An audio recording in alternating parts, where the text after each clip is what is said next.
ITR filing क्या होता है? ये आईटीआर 1, 2, 3, 4 जो है ये क्या होता है? आईटीआर फाइल नहीं करेंगे तो क्या नुकसान होगा? आईटीआर फाइल करने के फायदे क्या होते हैं? किन लोगों को आईटीआर फाइल करना एकदम मैंडेटरी है और कितना पैसा तक अगर साल में कमाते हैं तो आपको आईटीआर फाइल करने की जरूरत नहीं है, और कितना से ज्यादा कमाना शुरू कर देंगे तो आपको हर हाल में आईटीआर फाइल करना पड़ेगा। क्या आईटीआर फाइल नहीं करने से कोई जो है जुर्माना या जेल होता है? ये अपनी मर्जी पे है। आईटीआर फाइल करने के लिए कहाँ जाना पड़ेगा? क्या खुद से आईटीआर फाइल कर सकते हैं या जिससे हेल्प लेना पड़ेगा वो किस बंदे से हेल्प लेना पड़ेगा? इसके लिए वेबसाइट क्या होता है? ये सारी चीज समझेंगे आज के इस वीडियो में। लेकिन सबसे पहली शुरुआत करते हैं इस बात से कि आप सभी के लिए बहुत बड़ी खुशखबरी ये कि बजट में जो है फाइनेंस मिनिस्टर ने अनाउंस कर दिया कि अब आपका सालाना इनकम अगर 12 लाख रुपए है तो आपको इनकम टैक्स देने की जरूरत नहीं है। और साथ ही साथ अगर जॉब कर रहे हैं तो आपको 12,75,000, ये जो 75,000 हुआ ये एक्स्ट्रा सैलरीड पर्सन के लिए स्टैंडर्ड डिडक्शन के अंदर आता है। तो मतलब 12,75,000 रुपये तक आपका सालाना इनकम है तो आपको कोई टैक्स देने की जरूरत नहीं है, आप टेंशन फ्री रहिए। है ना खुशखबरी? लेकिन ये बार बार ये आईटीआर चल रहा है तो इसको बढ़िया से समझते हैं, अच्छे से समझते हैं। बहुत इंफॉर्मेटिव वीडियो है और एकदम लोकल देसी भाषा में समझने की कोशिश करते हैं कि आखिर आईटीआर फाइलिंग होता क्या है और इससे जुड़े जितने सवाल है उसका जवाब। सबसे पहले जब भी बात करते हैं आईटीआर तो इसका फुल फॉर्म है इनकम टैक्स रिटर्न। ये क्या है? ये आखिर आईटीआर क्या है और फिर आईटीआर फाइलिंग क्या होता है? आईटीआर का मतलब हुआ एक ऐसा डॉक्यूमेंट जिसमें आप पूरे साल का जितना पैसा कमाते हैं और किधर किधर से कमाए, किस किस सोर्स से कमाए, सारा इंफॉर्मेशन दे करके एक फाइल डॉक्यूमेंटेशन करते हैं। इसको कहते हैं आईटीआर रिटर्न, मतलब कि income tax return, IT return इसको कहते हैं। और आईटीआर फाइलिंग का मतलब हो गया ये सारे इंफॉर्मेशन लेकर के जब आप इंडियन गवर्नमेंट को, इनकम टैक्स डिपार्टमेंट को सबमिट कर देते हैं तो इसको कहते हैं आईटीआर फाइल करना। मतलब ये कि एक टाइम पीरियड दिया जाता है भारत सरकार की तरफ से, इनकम टैक्स डिपार्टमेंट की तरफ से, कि आप इस डेट से लेकर के इस डेट के बीच में जो है आपको पूरा ब्यौरा देना है, पूरा इंफॉर्मेशन आपको एक फॉर्मेट के रूप में इसके वेबसाइट पे जाकर के सबमिट कर देना है। इसको कहते हैं फाइलिंग करना। कहते हैं ना कि कोई चीज फाइल कर देते हैं तो ये फाइलिंग करना हो गया, तो इसी को आईटीआर फाइलिंग करते हैं। इतना तक समझ गए?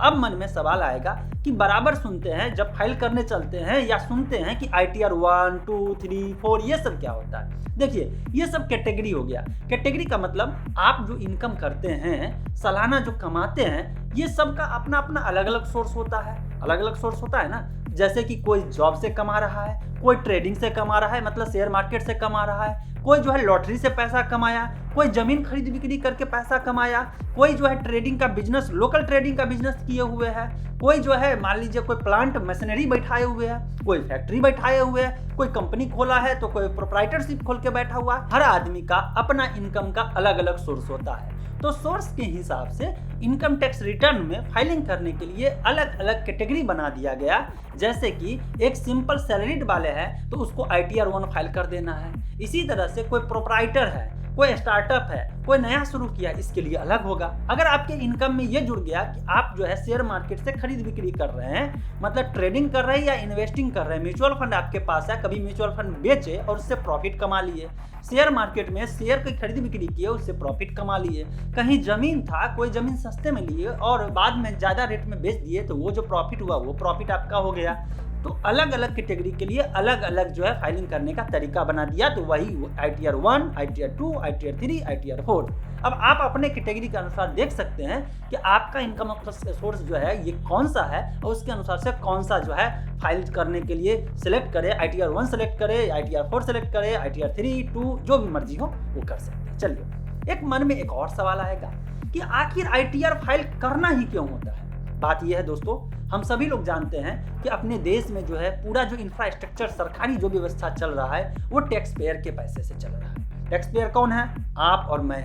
टैक्स पेयर वो बंदा भी है जो इनकम टैक्स नहीं दे रहा है। टैक्स पेयर में वो सारे लोग आ रहे हैं जो इस देश में हैं। इसका मतलब क्या हुआ? इसका मतलब हुआ अपने देश में दो कैटेगरी के टैक्स हैं, एक डायरेक्ट, एक इनडायरेक्ट। डायरेक्ट टैक्स जो हुआ वो हुआ कि डायरेक्ट जो कमाए उस पर टैक्स दिए, जो आईटीआर की बात कर रहा हूँ, इनकम टैक्स की बात कर रहा हूँ। और इनडायरेक्ट टैक्स जो हुआ, जो जीएसटी की बात करते हैं, पैकेज सामान लेने आप जाते हैं, मॉल में जाते हैं, कपड़ा खरीदते हैं, कुछ भी खरीदते हैं, तो उस पे जो देखते हैं ना कि यहाँ पे जीएसटी इतना लगा हुआ है।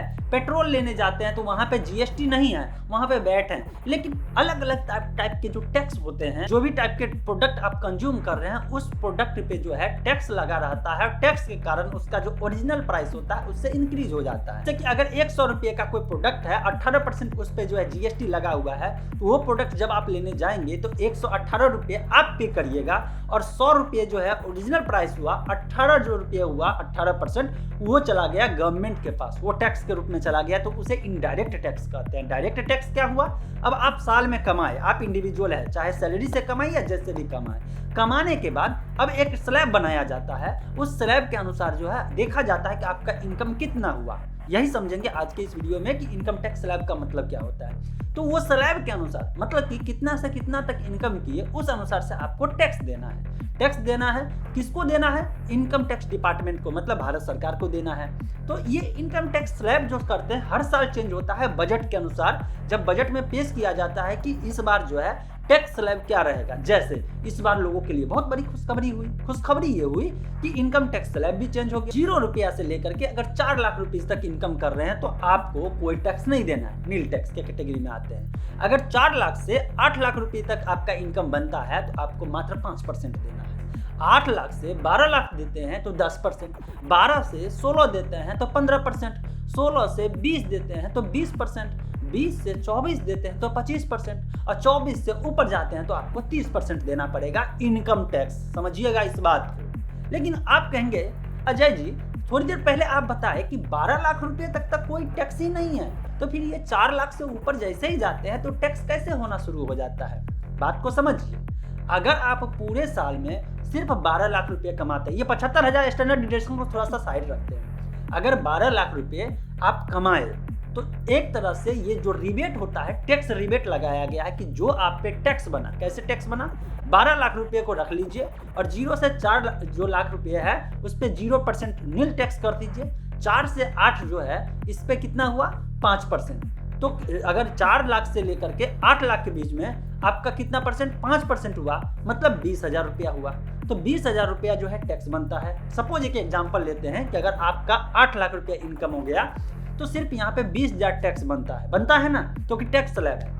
लेकिन यहीं पे आप देखेंगे कि टैक्स रिबेट भी गवर्नमेंट दिए हुए है कि अगर 12 लाख रुपए तक इनकम बनता है तो आपको रिबेट मिल जाएगा। तो वो 20,000 रुपया जो है ना वो टैक्स रिबेट हो जाएगा, मतलब टैक्स कैलकुलेट तो होगा, लेकिन टैक्स कैलकुलेट के बाद जो है वो माइनस कर दिया जाएगा। जैसे डिस्काउंट ऑफर सुनते हैं ना कि चलो सब कुछ तो जोड़ा तो जाएगा। जैसे कि 500 रुपये का प्रोडक्ट है और आपको 250 रुपये मतलब 50% डिस्काउंट मिल रहा है, तो 250 रुपये में तो कैलकुलेट तो 500 रुपये उस पर होगा, लेकिन जो फाइनल पेमेंट का टाइम आएगा उस समय जो है 50% डिस्काउंट लग जाएगा और वहां पे आपका 250 रुपये ही पेमेंट करना पड़ेगा। इसी तरह से अगर 12 लाख रुपए इनकम करते हैं और सैलरीड में है तो 12,75,000 रुपए तक अगर आपका इनकम होता है, टैक्स तो कैलकुलेट होगा। जैसे कि फाइनल आपका जो है टैक्स बनेगा वो 60,000 रुपए तक तो बन गया, लेकिन रिबेट के कारण, जो मैंने आपको नॉर्मल भाषा में कहा ना, डिस्काउंट के कारण वो जो है 0 हो जाएगा और फाइनली आपको कोई टैक्स नहीं देना है। लेकिन जैसे ही आपका जो है 13 लाख मार्जिनल टैक्स रिलीफ जो है उसको छोड़ दिया जाए तो 13 लाख से ऊपर की बात करते हैं। सपोज दैट कि आपका 15 लाख रुपए तक इनकम हो गया।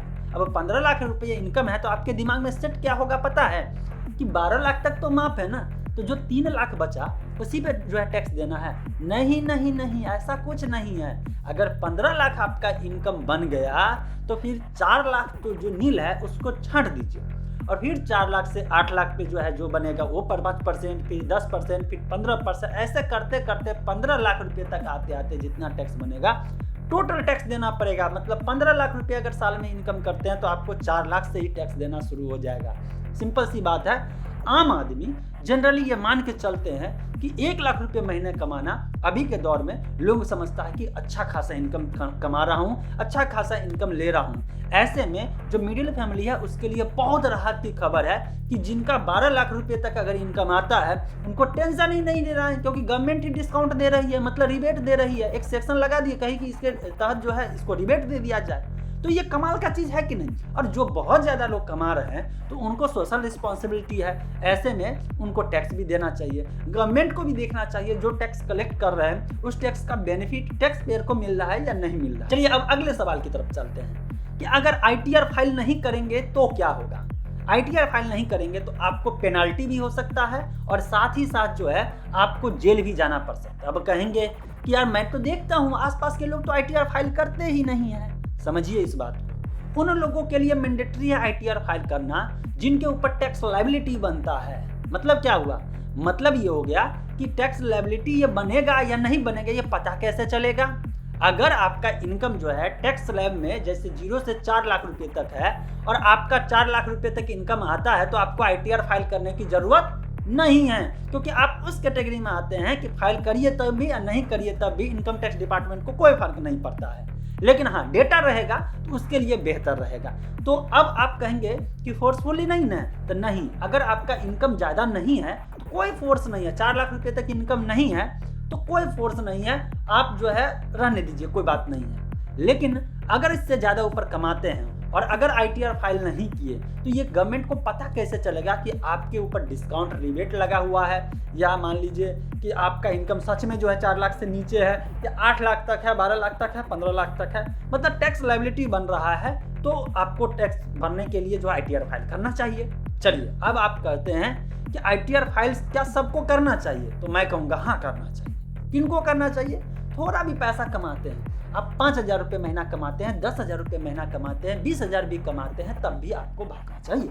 अब आप कहेंगे भाई क्यों भरें, तो बात ये है कि जब आपको फ्यूचर में कभी कोई चीज़ की ज़रूरत पड़ेगी, सपोज कि एग्जांपल लेते हैं, आपको विदेश जाना है, विदेश जाएंगे, वीज़ा के लिए अप्लाई करेंगे, आपको जल्दी वीज़ा नहीं मिलेगा, वहाँ पे आपका ITR फाइलिंग और इनकम सोर्स वहाँ पे खोजेगा। अगर आप लोन लेने जाते हैं और वहाँ पे आप जो है कहते हैं कि मुझे हाउसिंग लोन लेना है, होम घर के लिए लोन लेना है, ज़मीन वहाँ पे मॉर्गेज करने जा रहे हैं, लेकिन फिर भी आपका जो है इनकम आ रहा है या नहीं आ रहा है, किस सोर्स से आ रहा है, ये देखने के लिए बैंक आपसे कहेगा कि पिछले 3 साल का ITR फाइल लेकर के आइए। भले ही आपके ऊपर टैक्स लायबिलिटी नहीं है लेकिन ITR मांगेगा, इसीलिए आपको ITR फाइल करना चाहिए।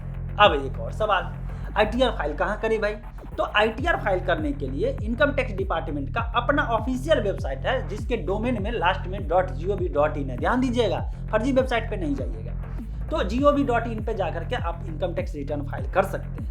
नहीं तो दूसरा तरीका है जो इंटरमीडिएटरी वेबसाइट जो लाया गया, ये कॉन्सेप्ट लाया गया, गवर्नमेंट क्या किया, प्राइवेट कंपनी को जो है अपना एक्सेस दे दिया और कहा कि आप अपने सिंपल तरीके से इंटरफेस से एक सॉफ्टवेयर या वेबसाइट या वेब एप्लीकेशन बना लीजिए और लोग वहां पे आसानी से अपना डेटा फिल करके और आपके वेबसाइट के थ्रू जो है इनकम टैक्स रिटर्न भर ले। तो लास्ट में सारा कुछ जैसे क्लियर टैक्स एग्जाम्पल लिखता हूँ, टैक्स टू विन है, टैक्स गुरु है, एटसेट्रा बहुत सारे हैं यहाँ पे।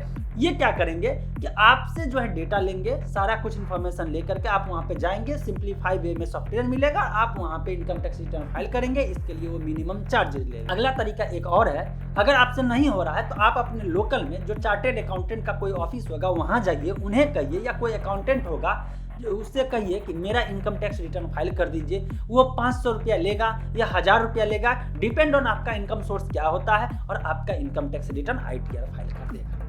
दोस्तों ITR के फायदे बहुत है, नुकसान कुछ भी नहीं है। नुकसान बस इतना है कि अगर आपसे खुद नहीं होता है ITR फाइल करना तो जिससे करवाइएगा उसको थोड़ा सा चार्ज देना पड़ेगा, लेकिन फायदे बेनिफिट और ज़्यादा है। इसलिए मैं आप लोगों से रिक्वेस्ट करूंगा कि आप अपना इनकम का सोर्स जो है ईमानदारी से इनकम टैक्स डिपार्टमेंट को डालिए, इससे भी फ्यूचर में जो है आपको बेनिफिट मिलेगा और बाद में आप हमको थैंक यू बोलिएगा। थैंक यू वो भी बोलेगा जिसको जो है आप ये वीडियो शेयर करिए, क्योंकि उन्हें ये इतना सिंपल तरीके से समझाने वाला शायद जल्दी कोई नहीं मिलेगा। आपका वैल्यूएबल इन्फॉर्मेशन भी कमेंट सेक्शन में मैं इंतजार करूंगा, आप जरूर दीजिएगा अपना ओपिनियन। मिलते हैं फ्रेश और अपडेट के साथ।